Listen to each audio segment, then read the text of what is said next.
RV Tech Pro, what's up, guys? Let's talk about some ratchets, some different ratchets. These are all my ratchets that I have in the little home shop area, and the other stuff I keep on the truck, and it lives there. I don't take it off. Whenever I do videos about the truck, I highlight those tools. That shouldn't be in here, but it's good to know where that's at. It should be in my socket drawer. But let's go over some of these ratchets, right? And I don't have a stupid amount of ratchets. I would love to have a stupid amount of ratchets. I would love if Midwest Tool Review just caught a wild hair and said, "Hey Tim, you can have all my ratchets." That'd be awesome, you know. But I don't think he's gonna give RV Tech Pro his ratchets, and I wouldn't give anybody mine. I might give one away for the when I get that one milestone or whatever. With so many subscribers, I think when I hit 1,000 subscribers, I'll do a giveaway, and I'll give away a snap-on ratchet. I don't know which one it'll be, but I'll probably give away a snap-on ratchet when I hit 1,000 subscribers. So that'd be a pretty big milestone for me, considering I don't promote it, and I probably should ask for likes and subscribes, because it does make your videos go out further. And I don't know why I don't ask for them. I just don't. But anyway, we'll talk about these ratchets. So my first snap-on ratchet, and these are all different makes and models. This is not just snap-on stuff, obviously. I'll do a quick pan because I'm using this tripod, and so it'll be sitting still for most of the video so you can see what we have here. So there's a mix of Tecton, Tonne, Craftsman, Snap-on, even got a couple Icon ratchets, Mac tools, different stuff, Titan, Milwaukee. This was these are all the ratchets that I use on a day-to-day basis. And then the big stuff is in the back, like my 1/2-inch drive and my super long, like when they came out with that flex head and stuff like that. But we'll get into it, because I'll go by them one by one and we'll see what we got going on. Trying to get the shot just kind of right without having. Okay, so like I said, I got all different makes and models. I buy whatever works. I buy what I like. I'm not rich by any stretch of the imagination. Very, very far from it, and that's fine. I bought these tools over the course of years, so it took me a little while, maybe like 5 years, to buy these tools. Some of them I've had for a lot longer, like the first ratchet that we'll be looking at, which is still works. I busted this ratchet up taking an O2 sensor out. This is a power torque. This came in a kit from O'Reilly's Auto Parts. It was the first real set of tools when I really started working on stuff as a professional level technician. Of course, I started off as a lube tech. These are the tools that I had even before I went into the shop as a lube tech, when I just kind of got serious about working on my own cars. These are the tools that I had. And I used them up until even past the time, lube tech, transfer tech, you know, and then getting into RVs. This is my first ratchet. I never opened it up to look at it. I mean, even after I kind of busted with it, when it kind of either slipped or some of the teeth kind of maybe rounded off. I was using a cheater pipe on an O2 sensor, but it still worked. I wouldn't trust it with a whole lot of torque. And to replace this ratchet, which the part number on this is a GM Golf Mike 6006. That's when I started buying the Snap-on stuff. After this Ratchet went, it lasted for a long time. But when I started really working on stuff on a regular basis, around that time is when it broke, when I broke it. I didn't have a lot of different tools. This is my everyday ratchet. I use it for everything, even stuff that probably needed a 1/2-inch drive, I would use this for, and that's how I got broke. I replaced that with this Snap-on Dual 80. So that was a replacement for that ratchet. And another note, because I know people are going to say, oh, the Snap-on stuff, it costs too much. Not really, because if I wanted to get this ratchet again, I can't just go into O'Reilly's Auto Parts and say, hey, I want this ratchet. I can't buy a single. I would have to buy the set. They might sell some single ratchets. I don't know if it'll be the same exact quick release one that came in the kit, but a lot of times you can't get the singles, you know. And like I said, I replaced it with the Snap-on. I definitely can't go to O'Reilly's, and all it needs is a head kit. I can't go to O'Reilly's Auto Parts and buy the kit, even though this is serviceable. This plate has the screws in the back, like the new Snap-on ratchet 100 tooth design that's coming out. They put the screws in the back again, and this can totally be rebuilt if there was a rebuild kit out for it, and it'd be good to go again. Now, when I went to the Snap-on, as you can see, the Snap-on is more refined. I like the way they have the switch recessed on the power torque. That's really nice. But this one, much more compact design. It's smaller. It's a little shorter. But I was very happy to get this one. I was real excited about it, because I started off outside of a shop. I didn't even know what this stuff was, never heard of it. And when the guys started telling me about it, I was like, oh, really? Started buying the Snap-on stuff. Especially after hearing stories about how guys have had this stuff for 20, 30 years. It still works. Toolboxes that they've had for 30, 40 years still work. That really sold me on tool truck quality tools, specifically Snap-on. I didn't want anything else but Snap-on at the time. So yeah, my second Snap-on ratchet was the old school, slide up, slide down,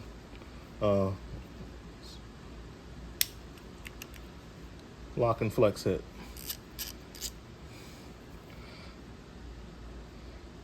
This thing has been good for me. I've had trouble with the switch when I have it in the unlock position and I want to use it like that in a tight spot, and I hit something going in and out, moving the ratchet. It's really easy for the switch to get hit, and then the ratchet gets locked and I have to pull it out and unlatch it, because this is the only flex head ratchet I owned at the time.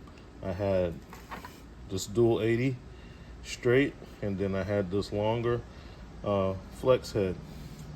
So we got the F80 is the part number on this one, and then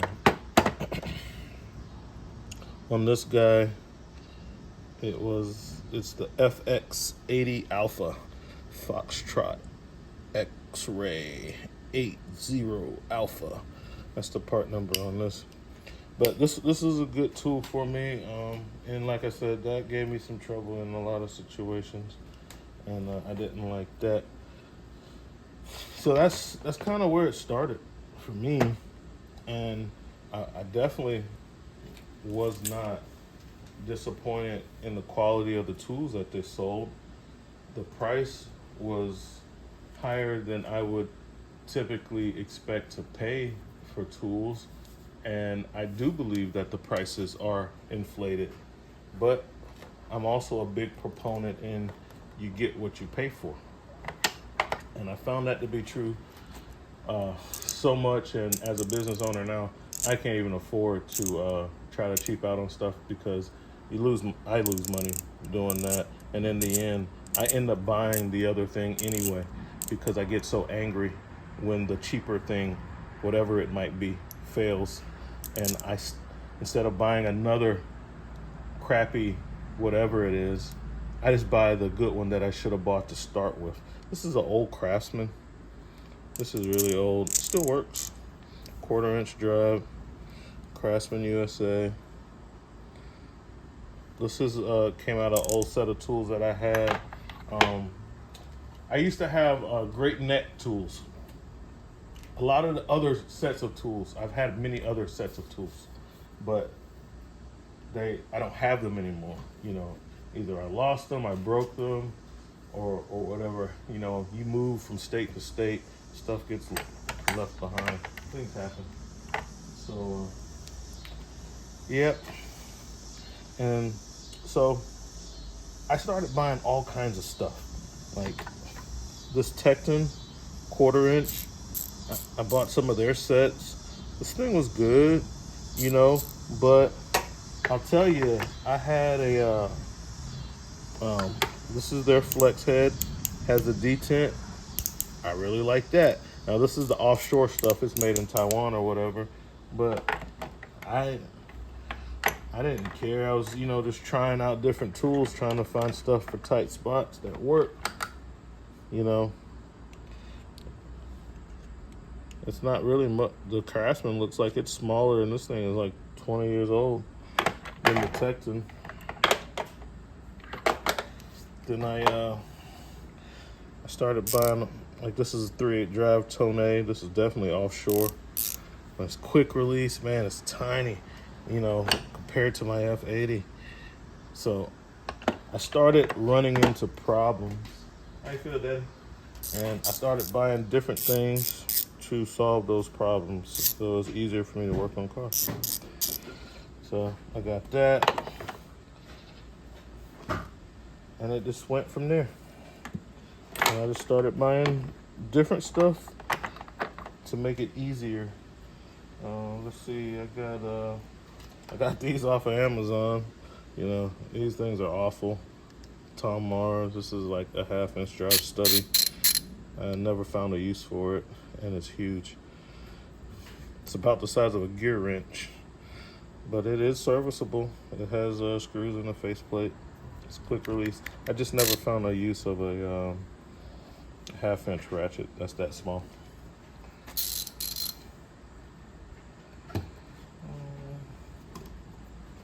I used to use this a lot working on under the dash. Got this from Harbor Freight.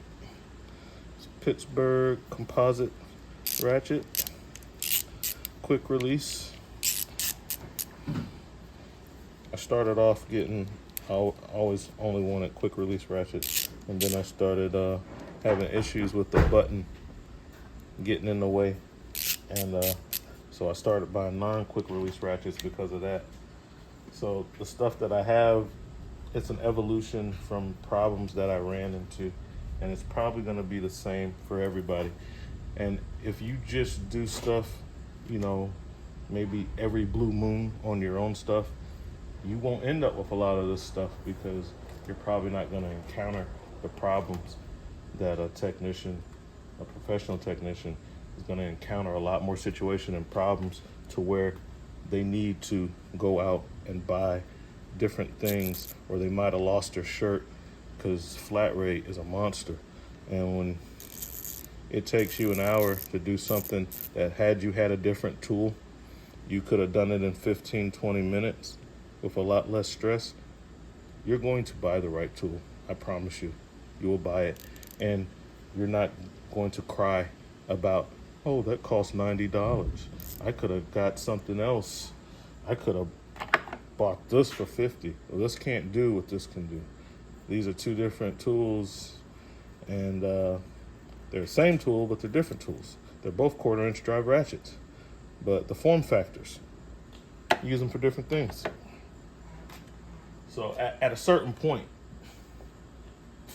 the cost is not really a factor as much as a person who doesn't do this professionally. It's not going to be the same for them as it is for the guy who makes a living doing this. And these people who make these tools, Snap-on, this is their target audience is professional technicians. They're not going after DIYers. They're not going after weekend warriors. You know, they make these tools and market these tools for professional technicians that make money with the tools. And for a professional technician that makes money with the tool, he's gonna care a little less about the price. This is one of my latest, this is one of the last, well, besides that roto head that I featured, and we'll get to that. I don't really, that thing is, man, that thing's kind of big, but maybe, I've seen a use for it in a certain case, but that thing's too big. This is the last one I bought. The quick releases ratchets. This is 3/8 drive, stubby. Screws on the front. They changed the logo on this one.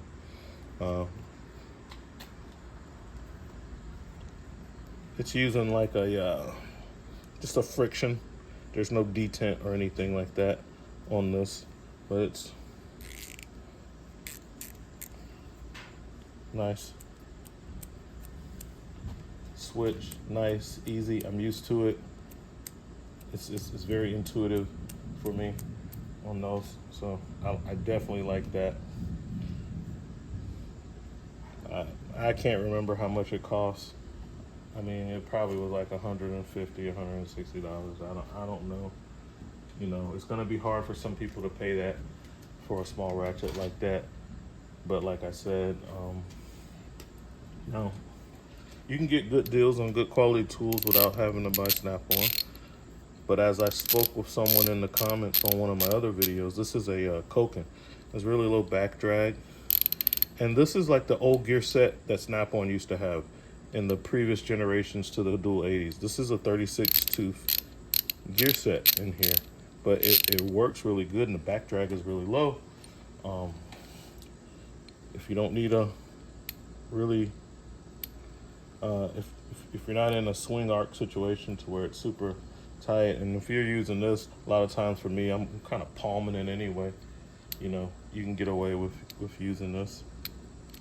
What I do notice on these ratchets like this with the higher tooth counts is how much the anvil moves, how much it has to be able to move to change position on the ratchet. And see, that can become an issue when you have something and you don't want it to be able to move just because you have to change the switch. You know, it makes it hard for it to move. This one moves too, some.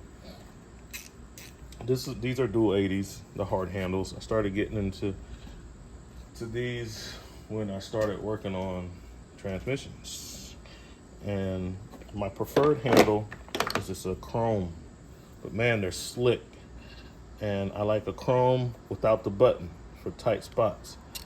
But it's hard to pull the sockets off when you're covered in transmission oil, and these get really slippery. And I found that with the hard handle or comfort grip, I didn't have that issue. So I bought a couple hard handles. I bought a couple comfort grips. The name fades off real easy. But on the comfort grips, like on this Koken, you know, it's like a comfort grip. I like using these more in handles, hard handles or comfort grips when I'm in an oily situation. I find myself, this is a 1/4 inch. This is like a THLL72. THLL72. 1/4 inch snap-on comfort grip. And this was my first comfort grip ratchet. And I never thought that I would like the hard handles or the comfort grips until I tried one. Once I tried one, I was like, oh man, that's nice.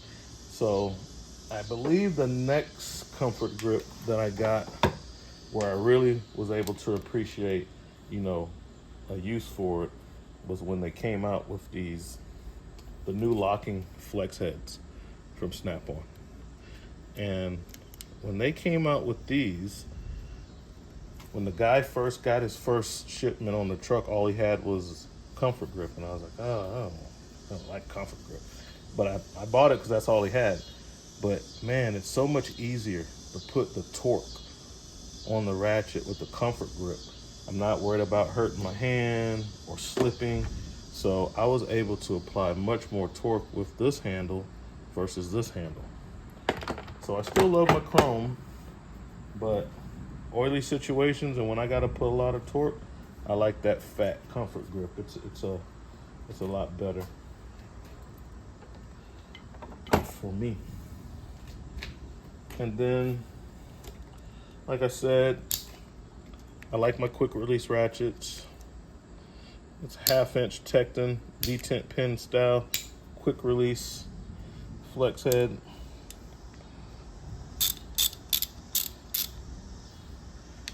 And then when I really have to get something loose and I don't want to use a breaker bar, I bought this, which is a 1/2 inch long handle snap-on. I don't know if the camera is able to get all of the numbers for the part numbers. But yeah, this thing's a beast. The shank is so thick on this. Like, this back here, so this is the ratchet, right? This is a breaker bar.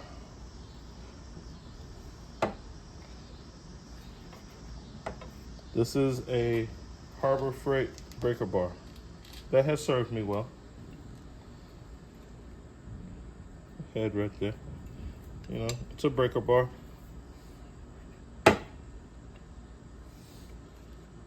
This is where you kind of get what you pay for. The shank on this Snap-on 1/2 inch ratchet is thicker and of better steel quality than the Harbor Freight breaker bar. This ratchet is heavier and beefier than this breaker bar. So, you know, I believe it, man. You do get what you pay for. And I've had no problems doing whatever I had to do with this guy. Never had a problem.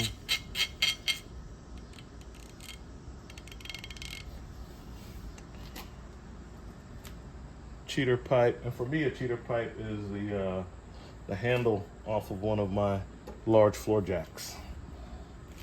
Doesn't hurt this thing. I've never had this thing to flex, bend, or anything. Now this one, I put a lot of torque on this. It will flex, but look how it's bone straight. It goes right back into shape, and that's in the quality of the steel.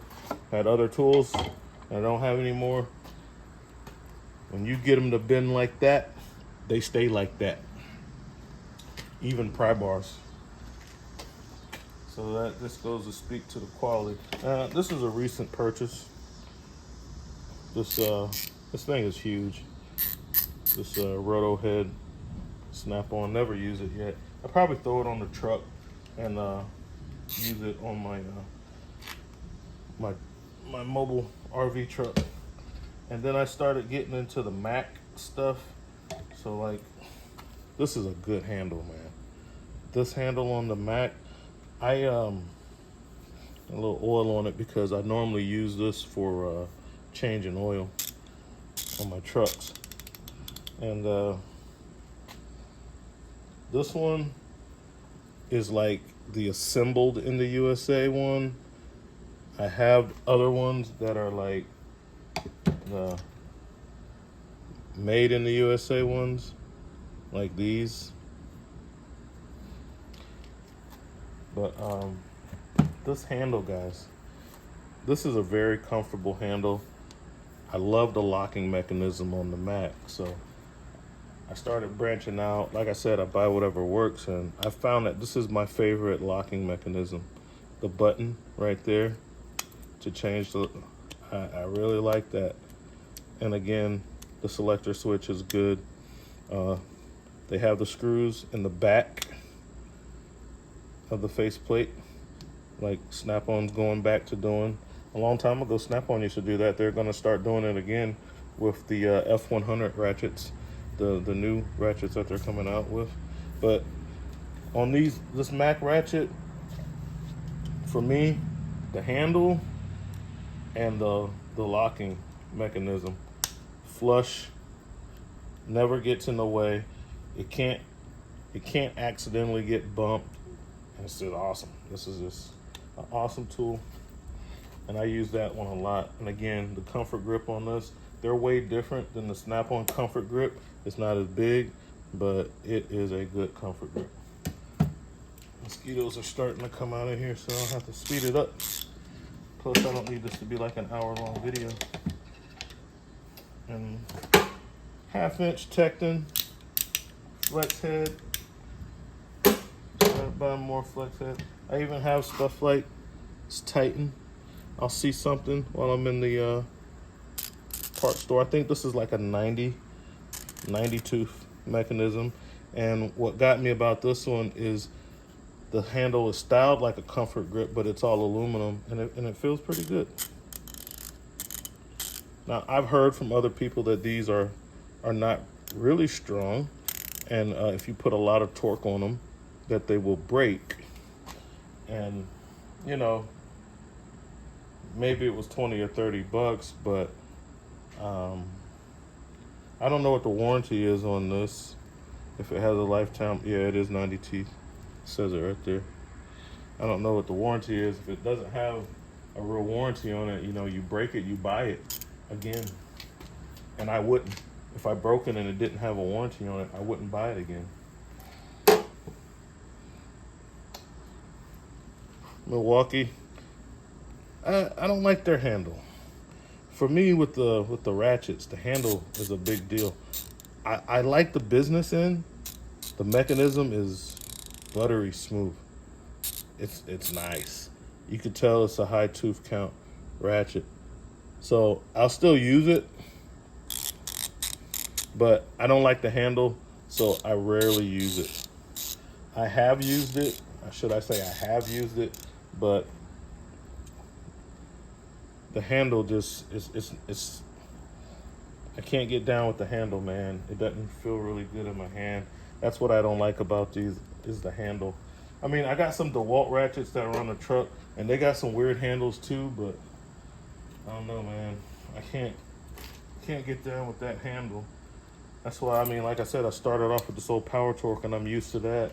And the Snap-on feels pretty much the same way as what I'm used to, which is why I started buying these chrome only ratchets.